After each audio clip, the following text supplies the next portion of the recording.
She walked quietly into the lecture hall, a simple woman in a faded blue sweater.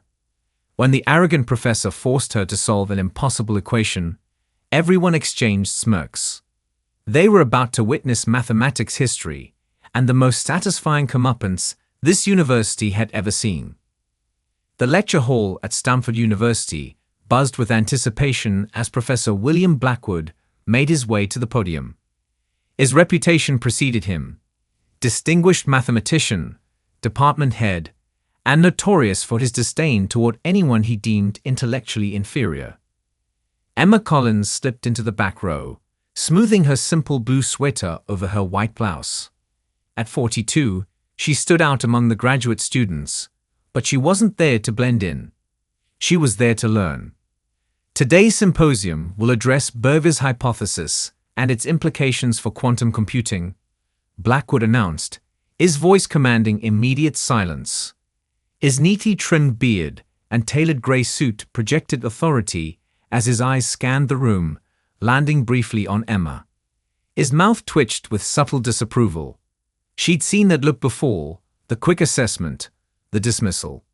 It was the same look she'd received when she'd applied for the university's facilities management position 3 years ago. The symposium began with presentations from doctoral candidates. Emma took meticulous notes, her eyes lighting up during discussions of mathematical theories. When the floor opened for questions, her hand remained down. Experience had taught her that people like her weren't expected to speak in rooms like this. During the break, Emma overheard 2 students whispering. "Who's the janitor taking notes?" one snickered. "Probably just auditing for continuing education credits," the other replied dismissively. Blackwood hates when non-mathematics people attend these things. Emma gripped her notebook tighter, but maintained her composed expression. They didn't know that mathematics had been her companion since childhood, that she taught herself advanced calculus between night shifts while raising her son alone. They couldn't see the equations that danced in her mind when she closed her eyes. As the symposium resumed, Professor Blackwood presented his controversial approach to an unsolved mathematical problem. His explanation was elegant but contained a subtle flaw Emma immediately recognized. She'd spent countless nights exploring this very equation. "Any questions?" Blackwood asked, his tone suggesting he expected none worth answering. The room remained silent until Emma, almost involuntarily, raised her hand. The moment her arm went up, she regretted it. Every head turned. Professor Blackwood's eyebrows rose in mock surprise. "Yes, ma'am," he said, deliberate condescension coating his words. "I was wondering about the variable transformation in step 4, Emma said, her voice softer than intended. "Wouldn't that create inconsistencies when applied to the boundary conditions?" The room went silent. Several students exchanged glances. Professor Blackwood's expression hardened. "Your name?" he demanded. "Emma Collins." "And your department?" Emma hesitated. "I work in facilities management." A ripple of whispers spread through the audience. Blackwood's face shifted from surprise to amusement. "Facilities management," he repeated, letting the words hang in the air. "How interesting. And you believe you found an error in my work?" Emma's cheeks flushed. "Not an error exactly, just a potential complication that perhaps—" Blackwood interrupted. "Instead of questioning established mathematical principles, you should focus on more accessible pursuits." Several students laughed. Emma felt her face burn hotter as she shrank back into her seat, wishing she'd never raised her hand. What neither she nor anyone else in that room knew was that this moment of humiliation was about to become the catalyst for an extraordinary revelation. Professor Blackwood wasn't done. Having found an easy target, he seemed determined to make an example of Emma. "Since our guest from facilities management has such confidence in mathematical theory," he said, straightening his tie with deliberate slowness, "perhaps she'd like to demonstrate her expertise." He gestured toward the chalkboard. "Come forward, Miss Collins." Emma froze. Every instinct told her to decline, to escape. But something deeper, pride perhaps, or the exhaustion of being underestimated, pushed her to her feet. The walk to the front of the lecture hall felt endless. Each step echoed against the hardwood floor as whispers followed her path. She took the chalk from Blackwood's outstretched hand, careful not to make direct eye contact. "Let's make this accessible," Blackwood said loudly enough for everyone to hear. The word accessible dripped with condescension. He turned to the board and wrote a complex differential equation. Emma recognized it immediately. A problem from advanced multivariate calculus. Difficult, but certainly not impossible for someone with proper training. The challenge wasn't in the equation itself, but in the public humiliation intended. "Take your time," Blackwood said with false generosity. "We're all eager to learn from diverse perspectives." More laughter rippled through the audience. Emma felt her hand trembling slightly as she stayed at the board. Behind her, someone whispered, "This is painful to watch." Dr. Sophia Nakamura, a visiting professor from Caltech seated in the front row, frowned at Blackwood's display but remained silent, watching Emma with curious interest. Emma took a deep breath. The numbers and symbols on the board began to arrange themselves in her mind, falling into patterns she'd recognized since childhood. She'd never had formal education beyond community college, but mathematics had been her refuge during long nights after her husband left, after her son went to sleep, during breaks between cleaning bathrooms and mopping floors. She raised the chalk and made her first mark. "Perhaps we should simplify," Blackwood began, but stopped when he saw Emma confidently writing. The room grew quiet as she worked methodically through the problem.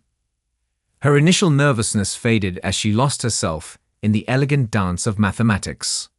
She wasn't in a judgmental lecture hall anymore. She was in her own mind, where numbers had always made perfect sense. After 2 minutes of absolute silence, Emma finished the final step, placed the chalk down, and stepped back. Blackwood stayed at the board, his expression shifting from smugness to confusion. He scanned her work, looking for mistakes, but found none. The solution was not only correct, but executed with surprising elegance. "That's correct," he admitted reluctantly. Though anyone with basic calculus training could have managed it. Dr. Nakamura's eyebrows raised slightly as she exchanged glances with a colleague. Blackwood, unwilling to concede defeat so easily, quickly erased the board. "Let's try something more challenging," he said, the edge in his voice more pronounced. "Something from my current research."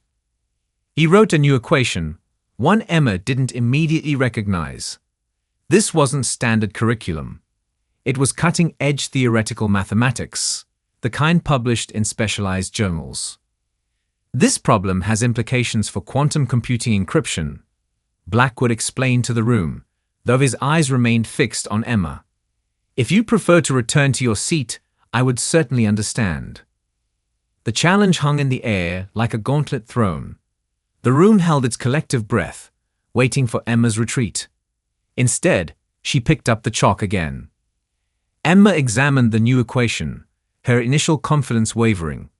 This was different, complex, abstract, with notation she'd never encountered in her self-study.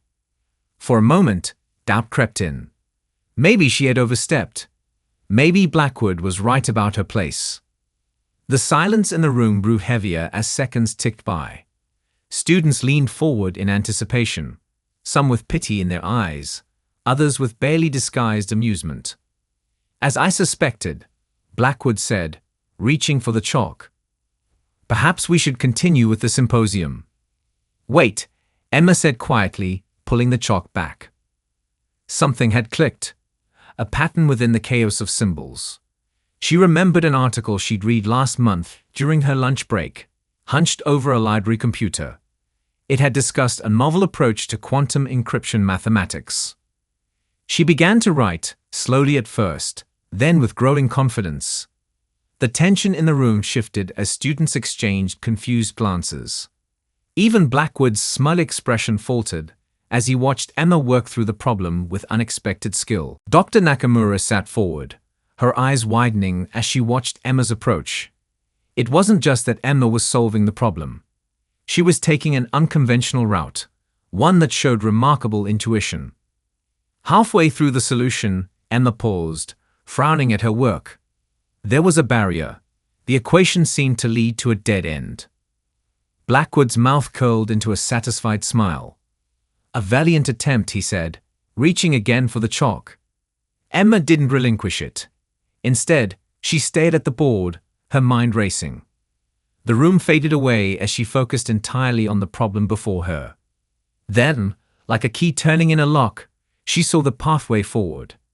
An elegant transformation that would simplify the entire equation. She began writing again, more confidently now. The scratching of chalk against board was the only sound in the hushed hall. When she applied her transformation, audible gasps came from the front row where the senior faculty sat. Dr. Nakamura whispered something to her colleague, who nodded vigorously. Blackwood's face had lost all color. He was no longer watching Emma's solution with disdain, but with growing alarm. What she was doing shouldn't have been possible, especially not from someone without formal training. "That's not the standard approach," he said sharply.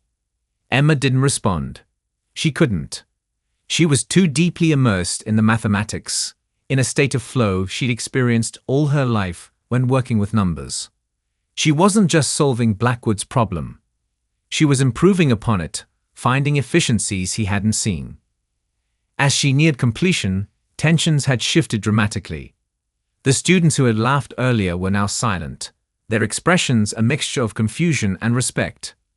The professors in the front row were whispering urgently among themselves. Blackwood himself seemed caught between contradictory impulses. A desire to maintain his authority and a professional fascination with the mathematical insight unfolding before him. Emma had nearly reached the solution when Blackwood suddenly moved to the board, examining her work closely. His finger traced one particular transformation she had used. "This simplification," he said, his voice tight with contained emotion. "Where did you learn it?" Emma finally looked at him directly. "I didn't learn it. I just saw it." Their eyes met in a moment of silent confrontation. The prestigious professor and the maintenance worker standing before an equation that was bridging their worlds in ways neither had anticipated. Before Blackwood could respond, Dr. Nakamura stood up from her seat.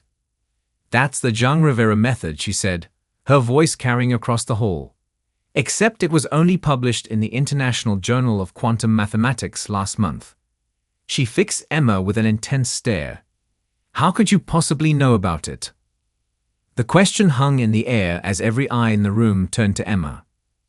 Emma stared at the chalk in her hand, suddenly aware of the crossroads before her. For years she had hidden her ability, convinced that no one would believe a single mother working maintenance could understand advanced mathematics. She'd been comfortable in the shadows, learning quietly, keeping her passion private. But now, exposed in the spotlight, she had to choose: retreat into the safety of anonymity or stand in her truth. "I didn't know it was called the Jean Rivera method," she said, her voice stronger now. "I've never had formal training beyond community college." "Impossible," Blackwood scoffed, though his voice lacked conviction. "These concepts require years of specialized education." Dr. Nakamura approached the board, examining Emma's work more closely. "Yet here it is, perfectly executed." She turned to Emma. "How?" Emma took a deep breath. The weight of everyone's attention pressed against her. In that moment, she thought of her son, Alex, who was working double shifts to save for college. A son who had watched his mother shrink herself for years to avoid judgment. "Mathematics has always made sense to me," Emma said simply. "When I look at equations, I see patterns, connections. Solutions reveal themselves if I look long enough." A student in the third row spoke up. "But you work in maintenance. Why aren't you?" "Because life happens," Emma interrupted, a hint of steel entering her voice. "I had my son young. His father left. I needed stable work with health insurance." She gestured to the partially completed solution on the board. "This doesn't pay bills or provide health care for a child." The room fell silent as the reality of her circumstances settled over the academic audience. But why attend this symposium? Blackwood asked, genuinely puzzled now, rather than condescending. Emma met his gaze steadily. Because I love mathematics. Because learning doesn't stop when life gets complicated. The chalk felt heavy in her hand as she turned back to the board. The unfinished equation waited, along with a decision that would change the trajectory of her life. She could stop now, return to her seat, go back to her predictable existence. Or she could finish what she started and fully reveal the mind she'd hidden for so long. Emma lifted the chalk and turned to face the problem once more. Her hand no longer trembled. I'm going to finish this, she said, more to herself than to the room full of academics. And with that simple declaration, Emma Collins stepped into her power, ready to show these elite mathematical minds exactly what a simple woman from facilities management could do. Emma turned back to the board, chalk poised. The room fell completely silent, a hush so profound that the scratch of chalk against blackboard echoed like thunder.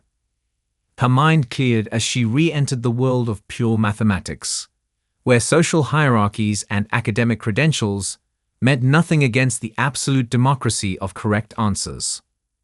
She worked through the remainder of the problem with fluid grace, her hand moving confidently across the board. When faced with a particularly thorny section, she paused, tilted her head slightly, then took an unexpected approach, creating a substitution that simplified the entire equation. Dr. Nakamura gasped audibly. She's using dimensional analysis to collapse the quantum variance, she whispered to her colleague. I've never seen anyone approach it that way. Blackwood stood rigid, his expression unreadable, as Emma's solution unfolded. It wasn't just correct. It was innovative, elegant, the kind of mathematical thinking that went beyond mere calculation. When Emma placed the final value in a neat box and stepped back, no one spoke. The solution glowed on the blackboard like a revelation. It wasn't just that she had solved Blackwood's challenge. She had improved upon it, found efficiencies that hadn't been published in any journal. Dr. Nakamura was the first to break the silence. That's remarkable, she said, approaching the board. You've collapsed 3 steps into one with this transformation. She turned to the room. This isn't just correct. It's brilliant. A murmur spread through the audience. Students who had snickered earlier now looked at Emma with undisguised awe. Several professors had pulled out their phones, discreetly photographing her work. Blackwood cleared his throat. While unconventional, I suppose the approach has merit, he conceded reluctantly. The words seemed painful for him to speak. Merit? Dr. Nakamura challenged, turning to him with raised eyebrows. William, this solution could advance our understanding of quantum encryption mathematics. This is publishable work. Emma stood quietly, chalk dust coating her fingers, feeling strangely detached from the commotion beginning to stir around her. This hadn't been about proving anyone wrong. She'd simply answered the challenge before her as best she could. Ms. Collins, Dr. Nakamura said, turning to face her directly. Have you documented any of your other mathematical insights? Emma hesitated. I have notebooks, just things I work on at night when I can't sleep. Notebooks, Blackwood repeated, his professional curiosity finally overtaking his pride. What kind of mathematics do you explore? Different things, Emma replied, suddenly self-conscious again. Number theory, mostly. Some work on prime factorization algorithms. Dr. Nakamura and Blackwood exchanged startled glances. Prime factorization was at the heart of cryptography research, one of the most sophisticated areas of applied mathematics. I'd like to see these notebooks, Dr. Nakamura said firmly. A student from the front row stood up. That was the most amazing thing I've ever seen, he declared, and began to applaud. Others joined in, the sound building until it filled the lecture hall. Emma felt her cheeks flush with embarrassment, rather than shame this time. The applause wasn't something she had sought or expected. As the applause continued, she caught the eye of a young woman in the back row. a student who had been watching intently throughout the entire demonstration. The young woman nodded at her with profound respect, as if witnessing something life-changing. In that moment, Emma realized her actions hadn't just been about mathematics. She had become visible, truly visible, perhaps for the first time in her adult life. Her knowledge, her mind, her potential had stepped out of the shadows into the light. The applause eventually subsided, but something had fundamentally changed in that lecture hall, not just for Emma, but for everyone who had witnessed her transformation from invisible to extraordinary. The symposium had officially disbanded an hour ago, but the lecture hall remained crowded. Emma found herself surrounded by professors and graduate students, all asking questions about her mathematical insights. Dr. Nakamura hadn't left her side, almost protective in her presence. "Your intuitive grasp of multi-dimensional analysis is extraordinary," a quantum computing professor told her. "Have you ever considered formal study?" Emma gave a sad smile. "Consider it? Yes. Afford it? No." Across the room, Professor Blackwood was engaged in intense conversation with the department dean. His gestures were animated, occasionally pointing in Emma's direction. His earlier condescension had morphed into something more complex, a reluctant professional respect tinged with defensiveness. Dr. Nakamura touched Emma's arm gently. "We should talk about your future," she said quietly. "Caltech has fellowship programs designed for exceptional cases like yours." Emma looked at her, startled. "Caltech? Me? Talent like yours doesn't come along often," Dr. Nakamura replied. "It would be mathematical malpractice to let it go unnurtured." The crowd around Emma parted as Professor Blackwood approached. His trimmed beard seemed to quiver slightly with suppressed emotion. "Collins," he said formally, "the department would like to review your notebooks, if you're willing. There might be opportunities to discuss." His words were measured, careful. It wasn't quite an apology, but from a man like Blackwood, it was the closest thing to one. Emma nodded. "I'll bring them tomorrow." "I'll be reviewing them personally," Dr. Nakamura interjected with a pointed look at Blackwood that made his mouth tighten. As the crowd gradually dispersed, Emma gathered her belongings. Her phone showed 5 missed calls from the babysitter. Real life was calling, a stark reminder of the practical considerations that had always constrained her mathematical pursuits. Walking toward the exit, she was stopped by a young female student. "Miss Collins," the student said hesitantly, "I'm studying engineering, and I just wanted to say thank you." "For what?" Emma asked. "For showing that where you start doesn't determine what you know." The student's eyes were bright with emotion. "I'm a first-generation college student from a rural town. People make assumptions about me too." Emma felt something warm unfold in her chest. She hadn't considered how her moment might affect others. Outside the building, the evening air felt different somehow, charged with possibility. Emma took a deep breath, thinking about the notebooks waiting at home, filled with years of solitary mathematical exploration. Tomorrow, those private thoughts would be examined by some of the country's top mathematical minds. It was terrifying. It was exhilarating. For the first time in years, Emma Collins allowed herself to imagine a different future. One where her mind, not her uniform, defined her. 6 months later, Emma Collins stood in front of a different classroom.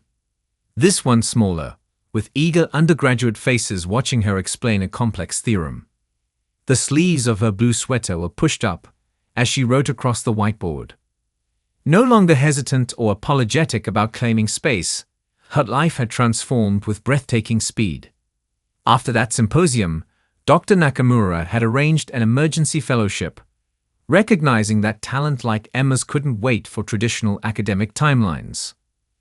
2 of her theoretical approaches had already been published, with her name listed as the primary author.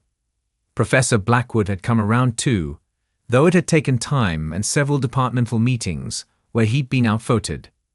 Now he grudgingly acknowledged her insights, especially after her work on quantum encryption, had attracted attention from research institutions across the country. The biggest change, though, was internal. Emma no longer hid her intelligence or passion. She spoke with authority about her work, knowing her value didn't derive from credentials, but from the power of her mind. Her son, Alex, had transferred to the university on a full scholarship, inspired by his mother's example to pursue his own dreams without apology. As Emma finished her explanation, a student raised her hand. A young woman with uncertainty in her eyes, but determination in her question. Emma called on her immediately, remembering what it felt like to be unseen. "Never be afraid to raise your hand," she told the students. "The question you're afraid to ask might change everything. Not just for you, but for everyone in the room." If Emma's journey from overlooked to extraordinary touches your heart, remember that genius exists in unexpected places, often hidden by circumstances, not lack of ability. Who might you be underestimating in your own life? Sometimes the greatest minds aren't found in lecture halls, but cleaning them.